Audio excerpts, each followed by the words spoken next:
Hi, everyone. Welcome to our Humans of AI podcast. Today, I'm thrilled to welcome Melissa Terras, Professor of Digital Cultural Heritage at the Edinburgh College of Arts at the University of Edinburgh. Melissa, thank you for joining us. Let's begin with the spark. You've been involved in some remarkable initiatives in the cultural heritage space. Among them, of course, the Transkribus project. Could you tell us a bit about these initiatives and the goals they're working toward? And perhaps most intriguingly, what was the spark that led you to experiment with technologies like AI and text and data mining? So I've been working for the past 30 years in digital cultural heritage. So how we can take copies of old things, what we can do with old things once we've taken copies with them, and how we can do things that we couldn't do before.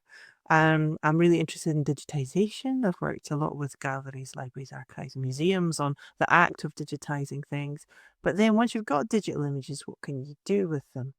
And I have a very interesting checkered background. I started off in art history and English literature, and then I discovered the internet in the early 1990s. And when I finished my undergraduate degree, I did a master's in computing science, so going more technical. And then I had the opportunity to do a PhD at Oxford in engineering. They were looking for someone who had classics and computing to work on handwriting recognition technology, looking at ancient documents. So my PhD was working on Roman documents from Hadrian's Wall, and they're really damaged and deteriorated, and the human eye can't read them. But can we bring AI into that space to help solve? You can think of it like a crossword puzzle. These things are puzzles, but there's some clues. Like if you've got the letter Q, it's always followed by the letter U.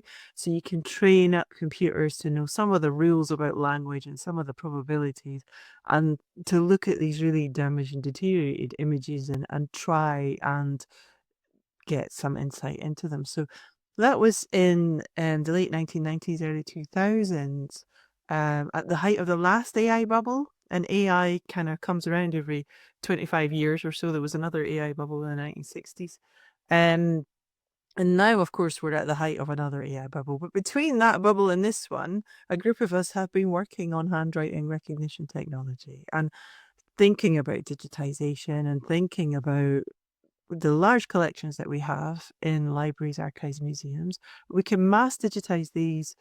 I'm going to say easily. That doesn't mean it's not expensive. It doesn't mean it doesn't take time to do it. But we know how to do it well now. How to digitize historical census materials, or digitize city registers, or digitize collections of wills. And now we can run them through handwriting recognition technology, and we can get what we would call machine processable text at the end. So the computers can turn the images into text. And once you have the text, then you can do all kinds of things with it. You can set up websites, you can do analysis about language, you can study disease in a population, you can look at how people have moved around, but you have to get the image and turn it into text to do that. So around 2011, 2012, I started working with a consortium of people across Europe, and we put a bid in to join together resources on handwriting recognition technology. And that was called Transcriptorium. And we got an EU grant to do that for 3 or 4 years. And then that followed up by another grant called Reads, Recognizing Ancient Documents using handwriting recognition technology. And at the end of that kind of 7 or 8 year period, we had a functioning infrastructure where people could put in images of an old document, and it would spit out about 95% accurate handwriting recognition technology. And at that time, so that was 2018, 2019, when the funding stopped, we had about 25,000 users. People were using it for free.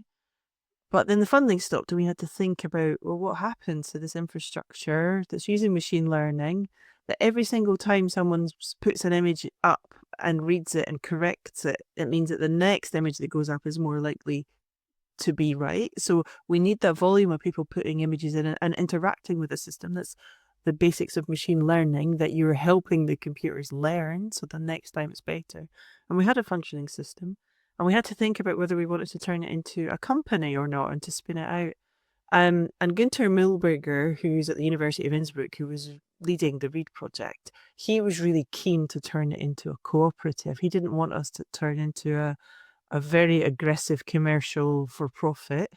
He really believed in sharing the resources. And so we set up a cooperative, which means our infrastructure is co-owned now by over 250 people, over 100 different libraries, archives, museums, pay their fees every year, and they help keep the infrastructure alive.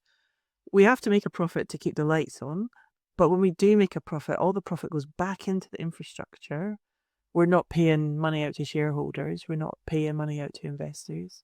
And that's been running for 6 years now. And we now have seen 110 million images come through from across the cultural heritage sector. At the moment, today, we have, I'm going to say, around 400,000 users. Might be just slightly less than that, maybe 380, something like that. But every day we get 400 new users sign up. It's used a lot in teaching. It's used a lot in libraries. It's used a lot in archives.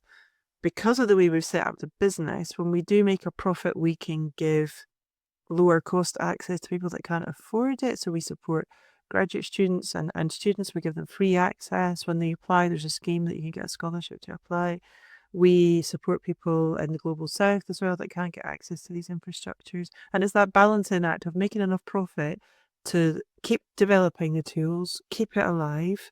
We employ 36 people, mostly in Innsbruck or around in Austria. And it's about keeping the tools, developing them so they're improving, keeping on top of different things, and building our kind of information extraction environment. So we're trying to build this environment where, yes, you have 10,000 images of old documents, put them into our workflow. We can read them for you. We can also help build a digital edition that you can host online. We can also now help. We've got AI tools that can come, and we're developing information extraction tools like named entity recognition and stuff like that, so you can track people, places over time. And it's a very vibrant team. And yeah, we're very proud of the success we've had. It's very rare for a funded research project to turn into a commercial entity. It's very rare for something to find a way that is sustainable. And I just want to shout out to this isn't just me. This is a team of there's 5 or 6 people on the board, and there's all the other people that work for Transkribus, and then all the other co-owners. So it's being part of this community, and I'm just one cog in this wheel of the community. But it's been a really fascinating ride from doing a PhD on your own on handwriting recognition technology, and now working on this pan-European, pan-international project that is trying to support technology in the gallery, library, archive, museum sector in a very different way than a lot of the commercial products that we see that come into that space. You've already mentioned some examples of what's possible with this new generation of AI, but are there stories that really show the impact? Things that once felt impossible or that took huge amounts of time, which are now within reach? And since you also touched on crowdsourcing and people feeding back into the system, have there been any surprising or unusual outcomes in how Transkribus is used and the impact it creates? We did a study like 4 years ago on how many papers had been written using Transkribus, and they just mention it as we took the images, we turned it into, and we found at the time over 400 peer-reviewed articles. Now there are thousands of folks that are using this. We put together, if you're interested, we did put together this. It's this book which was celebrating the 5 years of Transkribus, the Praetorium transcript, and this contains these different stories. It's free to download. You can find it on our website. Um, I think for me, the ones I've worked on, so I could give you examples about, we helped the state archives of in Amsterdam, digitizing their census records, and so understanding the history of Amsterdam.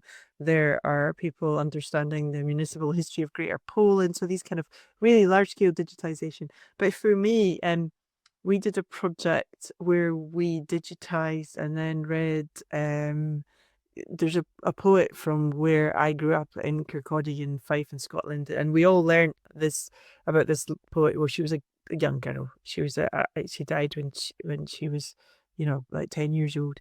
But she wrote lots of poems, and we digitized, or the diaries that are now in the National Library of Scotland. We digitized them, we put them online.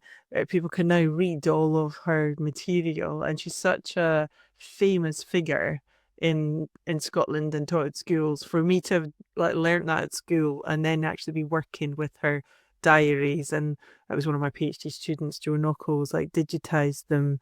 Uh, or was working with the digitized content from the National Library of Scotland and actually read them, and to kind of come full circle where everyone can now read all of our diaries because of the technology that I've helped develop. So that was a really nice moment for me. But some of the scale of some of the stuff that we've done is quite astonishing. Or the scale of, we provide the infrastructure, and it's up for other people to come in and then go, yeah, I want to transform 1 million images of historical text into data that can be processed. And that's the scale of some of the projects that we are helping and supporting. There's some of the national archives that are throughout the world that are putting up 1 million or more documents. And it's important to realize that here we couldn't read all these documents. You could only read them if you had enough money to pay 10,000 people to sit and read them and actually take them out. And we don't have the resource. A lot of people can't read the paleography of these older texts. And because of the volume of documents we've had come through, it means that Transkribus is very accurate on a whole range of scripts now. So we can allow things to happen, or we can support people to have the idea that something can happen and that they can actually transform that, and they can make registers that people can look up for genealogy, or they can look up how people moved around and look at the history of societal history. And it's a very broad field of what we've supported, and it's astonishing. And I think those of us who've been with Transkribus right from the start, kind of, you have to stand back now and just go, wow. One of my favorite things on the kind of team chat that we have is when something pops up in the news, and then buried deep within it, it's like at Negus Transkribus, and you're like, well, that's us, we made the thing. But the story belongs to the library or archive themselves when they find documents from someone, or find manuscripts, a new piece of music, or a new story written by someone, a famous author, and they detect it because they ran all this stuff through Transkribus, and then humans could then read it. So that's the kind of stuff that we're helping. And it's really interesting to make that journey from research into infrastructure, and to be the people who are supporting that infrastructure. And I think now, in my conversations when I go to conferences and things, people do think of us as like a solid infrastructure. That it's the tool that is there, and we're like, yeah, but we built it. And people's attitudes to us is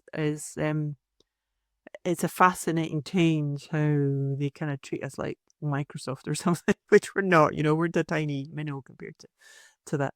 But yeah, we're becoming part of this digital scholarship infrastructure now, given that we've been around and operating as a tool that people can use for about 8 or 9 years. So yeah, it's been a really interesting journey. Now, infrastructure might sound a bit dry, but I see you as technical enablers helping libraries tackle big hurdles. And in the GLAM sector, there are real fears about compliance with policy and legal rules, and about whether cross border collaboration is harder than staying within one country, for example. Now, from your experience running such a large project over the years, what have been the biggest challenges in rolling out your infrastructure? Well, I think the main thing, and the main advice I can give anyone else, is it is about community, and it is about links between people, and it is about identifying the individuals and making these relationships between individuals who get it. And we've really benefited from having links to people that believed in us and were willing to take the punt on, handwriting recognition technology, which, 7 or 8 years ago was like, it was something from the future. It was not something that was here yet, and we made it here.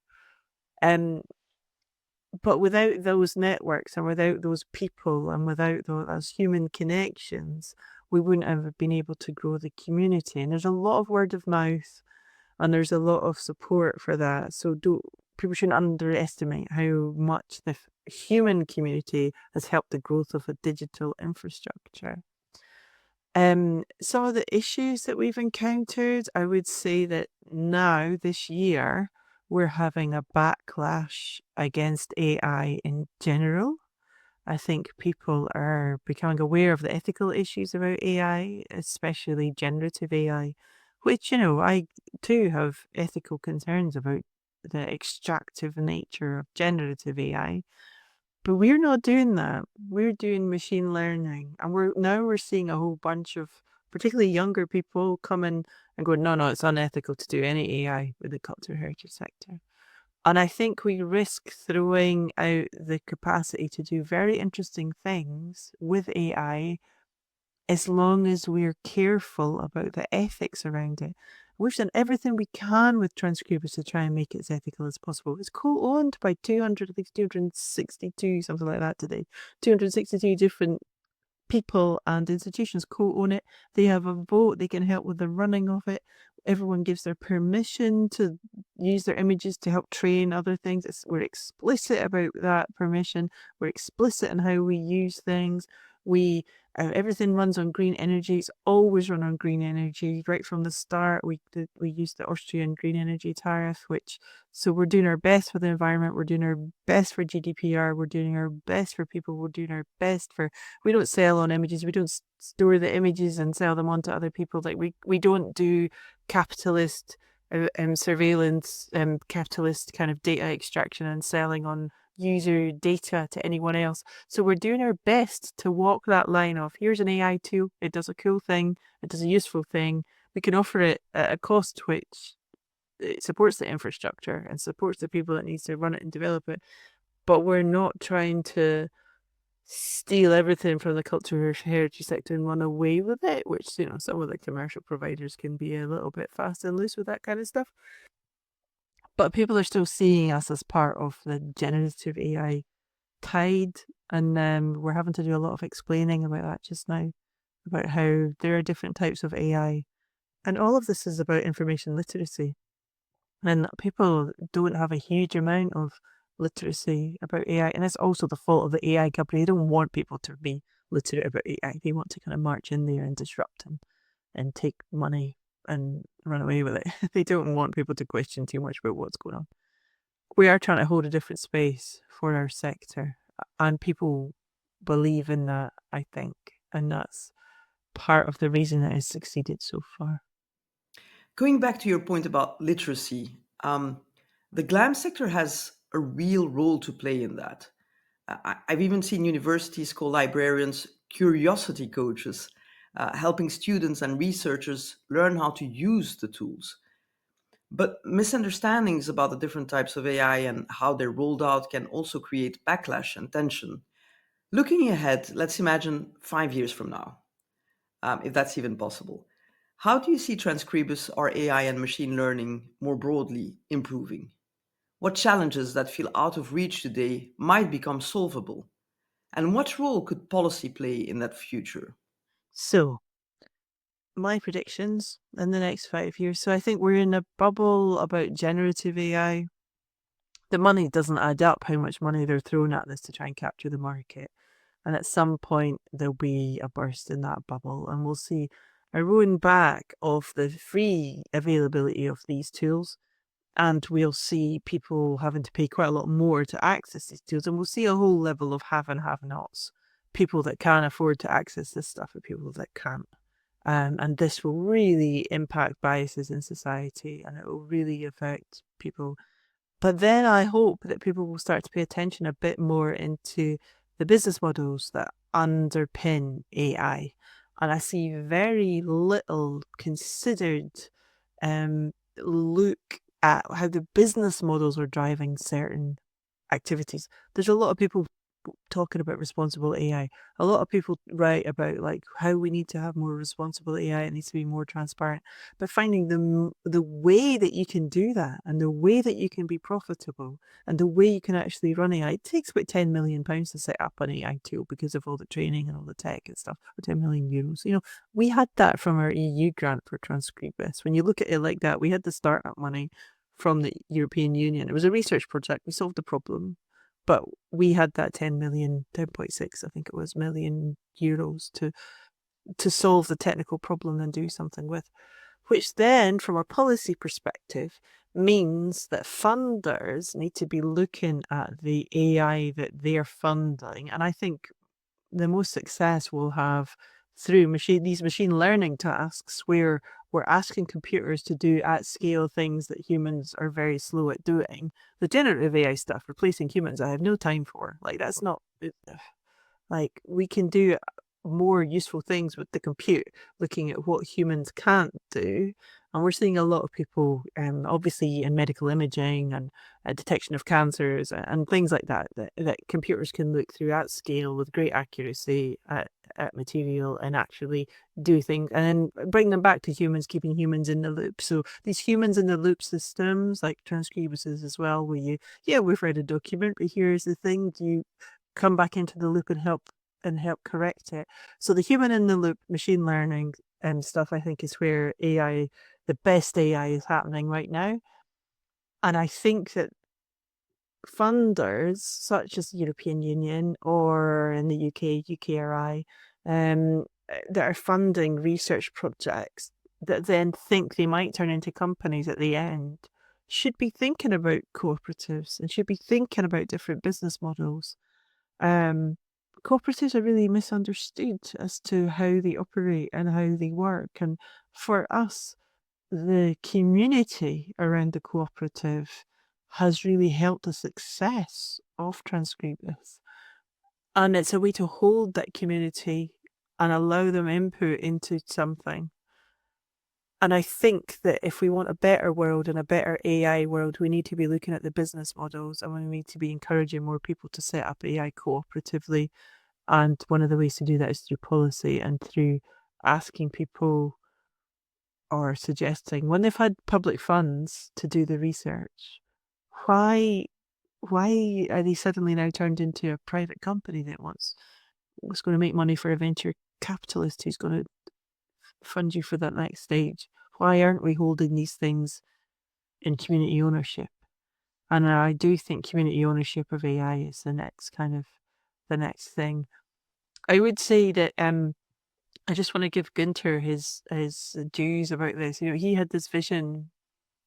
He had this vision back in like 2012 or something, where he was like, community owned infrastructure is the way that we do like ethical infrastructure in this space. And he was set on it, right? And so we were all like trotting behind him going, yeah, that sounds cool. But now I realize, like 15 years later, now you realize, wow, we've actually done something very, very different. And we're holding that different space.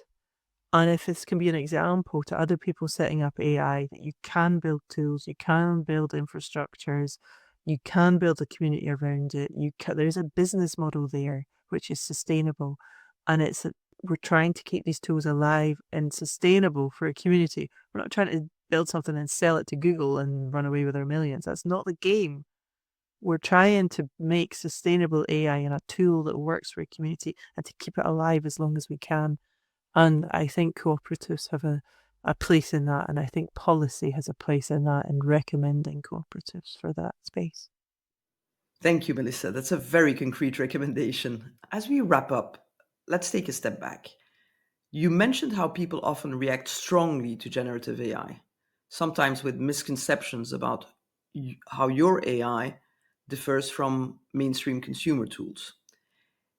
If you could leave the public and policymakers with one message, what should they understand about AI's role in preserving and opening up cultural heritage? AI is just a tool. It's just a line of code, 10 lines of code, a million lines of code.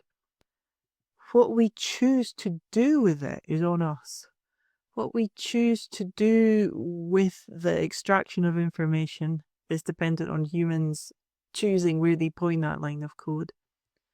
At the moment, we're in a place where we're being told that generative AI is the way forward in the future for everything, but that is only one of the tools that AI can do. So I would be keeping an open mind about AI. I'd be realizing that generative AI is about grabbing a market and making lots of money out of a particular thing. And don't ignore all of AI just because there's been some badly behaved men in the AI space. It is a useful tool. We should have choice, and there should be really interesting things ahead in the AI space. But that doesn't mean everything has to be extracted through generative AI. Thank you, Melissa. That came across strongly and very clearly. Thank you.